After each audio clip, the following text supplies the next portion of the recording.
I was on the computer and I was surfing the web, and I saw the video of his first one, and I decided to investigate, and I did, and I was kind of intrigued with it because he's angry, and it got my curiosity up.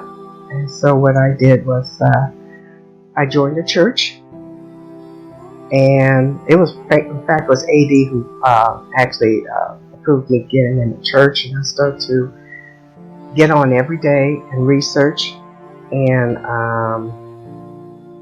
starting to believe there's something to it. There's nothing crazy about what they were saying.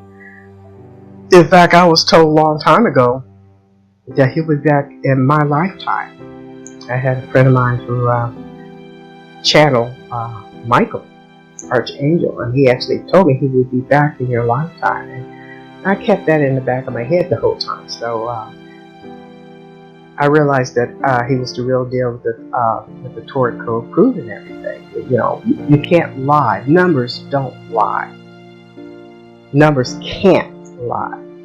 And that's what they use for the Torah code to get the message from God, is numbers. And my whole job was just that. I deal with numbers only when I do lab tests. You look at the results, look at the numbers, look at the controls. It all has to do with math. So I knew there was something with this.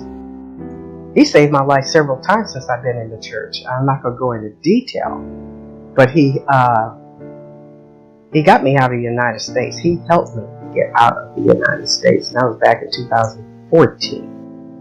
I was in the church for close to a year when it was strongly suggested to me to get out of Babylon. At that time, I had Vince staying with me. So I was thinking, well, there's no way. I don't have the money to leave. I have no place to go. I don't want to go to Canada. It's too cold up there. Where can I go? We all kind of forgot about Baja. I couldn't leave till a week later because of funds. I needed money, but it was, I'm thinking about the gas, and I'm thinking about how the car's going to make it. It's a 1998 Cavalier. All of that was really nothing to worry about because, frankly, the car worked better. I did put an oil change to it. It was suggested to me strongly to do an oil change, and it was right because it needed one, and the car performance was, I just can't just praise it enough. I call her Betty, and she did great. I had no problem with her. In fact, we drove 24 hours straight, and we got to Phoenix when I stopped, and I tried to take a nap, and I just was too hyper, I couldn't sleep, and we drove on. Now, what I did notice, that my gas gauge never moved, and I'm thinking I had a broken gas gauge, so I tried to put more gas in it, and guess what? It didn't need gas. I drove from Denver to Baja, California to take a gas. I might have refilled it just once when it went down to a half a tank. That was it. So that was, to me, was a miracle. He protected me when I'm having Satan attacks in my dream. And they're real and they're scary.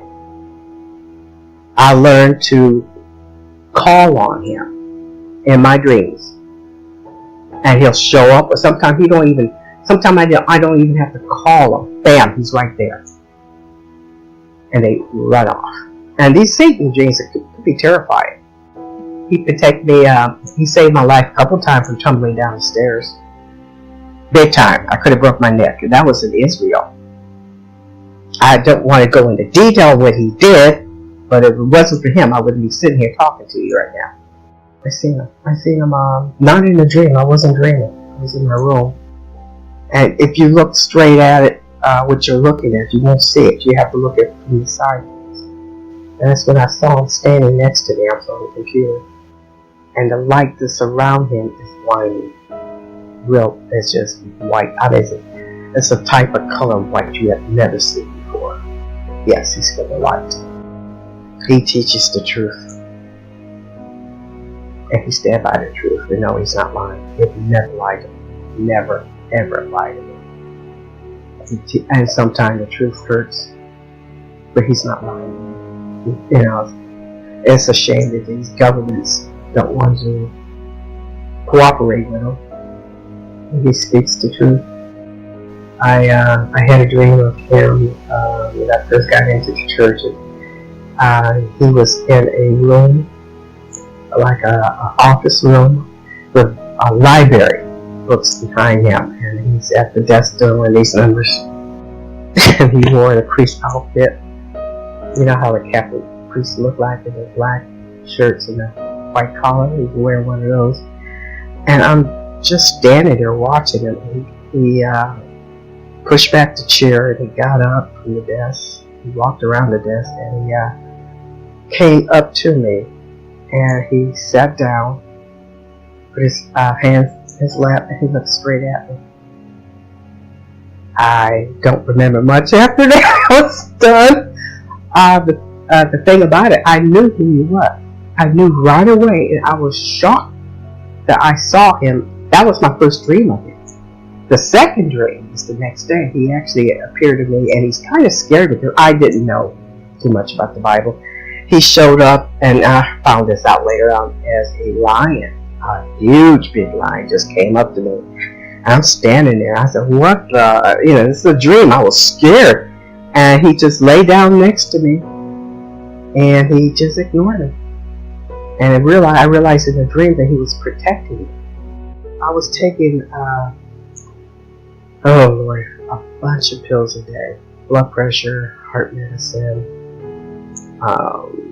They wanted me on water pill, which I fought them on. I had several tumors in my body, and they were debating to do surgery on me. They were benign. There was no cancer involved. But I've been taking blood pressure medicine since the age of 28.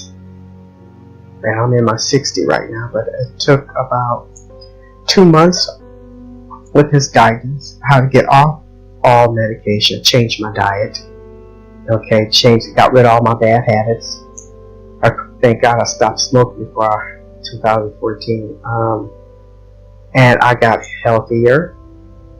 I haven't taken no blood pressure medicine in almost 2-3 years. I had my blood pressure checked in Israel. It was like 120/60, which is very, very good for a woman my age. So, yeah, I don't need no more. Take any more of those medications. You got to make choices. Either you're for Satan or you're for him. There's no in between. Alright, so you have to clean up your life. If you want to be with the Lord, you're going to have to clean up your life. It'll help. Where I was living at in Denver, I lived about 10 minutes away from the International Airport in Denver. And at the time I'm in the church, and we're watching what's going on, me, Vince, and some other people. And my job, like I said, was across the street from me. We had like a severe thunderstorm that sat over Denver International Airport. Didn't move for 8 hours. Now, it rained where I was at, but it wasn't like what they were getting. I could stand outside and watch how Denver was getting hit pretty bad. And the rain only come up so far from my house, maybe a block or two.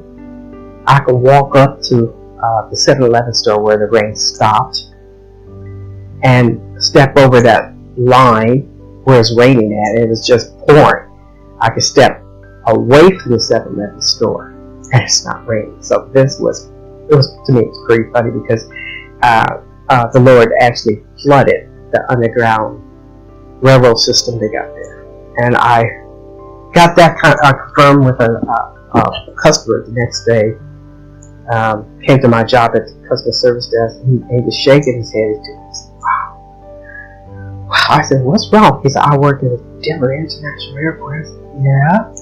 And he said, oh, that water's just flooded the whole place. Now, I'm trying to keep a very concerned face, but inside I was cracking up. I thought that was the funniest thing I heard that day. He's back. He's real. He's not playing. When he says he's going to do something, he will do it. He's not going to do it right away, and that's the beauty of him. He does it on his time.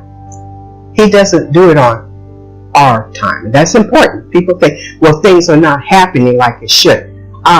This is not man time. This is his time. God time. Remember that, guys.